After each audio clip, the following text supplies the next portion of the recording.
Ripartiamo dalla voce, il podcast della Federazione Italiana Teatro Amatori. La magia delle voci. Lettere d'amore di Laura Primon. Se l'amore t'attraversa la vita in un lampo d'arancio, balza sul carro del sole. L'ho scritta per te, questa piccola poesia, la prima volta che ti ho vista. Era un grigio giorno di novembre, una tetra aula universitaria, facce assonnate. D'improvviso si spalanca la porta ed entri tu, con un corto cappotto arancio e lunghi capelli di miele scuro scomposti. Una folata di sole. Allo sguardo severo del prof ti sei inciampata sui tuoi piedi, spargendo tutto intorno 1000 fogli come grandi petali. Fu un segnale.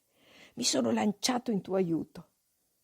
Accovacciati, vicini, ti ho sfiorato una mano e una ciocca dei tuoi capelli mi ha accarezzato la guancia. Hai mormorato poche parole confuse di ringraziamento. Poi ai posti. E chi la sentiva più la lezione? Io ero già perduto. All'uscita mi hai invitato a prendere un caffè e hai sorriso. Una mezza luna perfetta, dondolante nel cielo delle tue labbra. Della mezz'ora al bar ho vaghi ricordi.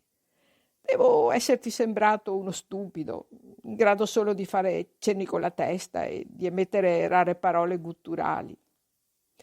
Alla fine però si è accesa la lampadina e ti ho chiesto dove abitavi. Il giorno dopo ero sotto casa tua con un enorme mazzo di fiori arancioni. Serviva a nascondermi e a mostrarmi al tempo stesso.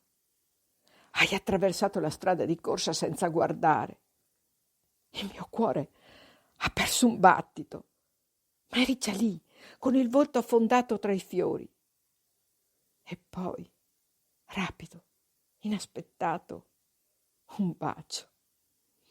Ti scrivo ora per convincermi di non aver sognato, per fissare sulla carta ogni più piccolo istante di quell'incontro. Ma hai attraversato la vita e ora viaggio sul carro del sole.